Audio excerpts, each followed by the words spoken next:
భారత అమ్ముల పొదిలో మరొక డ్రోన్, అది కూడా సొంత తయారీ, మన దేశం తయారు చేసుకున్న డ్రోన్ రెడీ అయింది. ఏకంగా 1000 కిలోమీటర్ల దూరంలో ఉన్న లక్ష్యాలని ధ్వంసం చేస్తూ తను నాశనం అవుతూ అవతల వాళ్ళని నాశనం చేయగలిగినటువంటి సూసైడ్ డ్రోన్ ఇండియా కనిపెట్టింది. నేషనల్ ఏరోస్పేస్ ల్యాబొరేటరీస్ ఆవిష్కరించింది. ఇది మన స్వతంత్ర దినోత్సవం రోజున ముందుకొచ్చింది.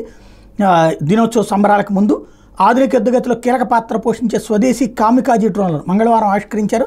నేషనల్ ఏరోస్పేస్ ల్యాబొరేటరీస్ తయారు చేసిన ఈ డ్రోన్లు మానవరహిత ఆత్మాయుద్ధాలం లాంటి 1000 కిలోమీటర్ల పరిధిదాకా ఎగరగలిగే ఈ డ్రోన్లను స్వదేశీ పరిజ్ఞానంతో రూపొందించారు. పేలుడు పదార్థాలు లాంటి వాటిని మోసుకెళ్లి రాడార్ల కళ్ళుగప్పి శత్రు లక్ష్యాలను ఛేదించగల సత్తగలివి. ఇందులో వాడినటువంటి 30 horse power Wankel engine NAL design చేసిందే. రష్యా, ఉక్రెయిన్, ఇజ్రాయెల్, హమాస్ యుద్ధాల్లో ఇలాంటి డ్రోన్లను వినియోగిస్తున్నారు. రెండో ప్రపంచ యుద్ధంలో బ్రిటన్, దాని మిత్ర దేశాలు నౌకాదళాలపై దాడులకు జపాన్ తన ఎయిర్ ఫైటర్ సైనికులు వినియోగించింది. వాళ్ళని కాముకాజీ ఆత్మహత్యలాలు పిలిచేవాళ్ళు. ఇప్పుడు మానవరహితంగా ఆ పని చేస్తున్నందున ఈ డ్రోన్లకి కాముకాజీ అనే పేరు పెడుతున్నారు. 2.8 మీటర్ల పొడవు, 3.5 మీటర్ల వెడల్పు ఉంటుంది. రెక్కలుంటాయి. బరువు 120 కిలోలు ఉంటుంది. 25 కిలోల పేలుడు పదార్థాలు మోసుకెళ్ళగలదు. గంటకి 180 కిలోమీటర్ల వేగంతో 9 గంటల పాటు ఏకదాటిగా ఎగురుతూ అనుమతి ఇవ్వగానే లక్ష్యాల మీద విరుచుకుపడుతుంది.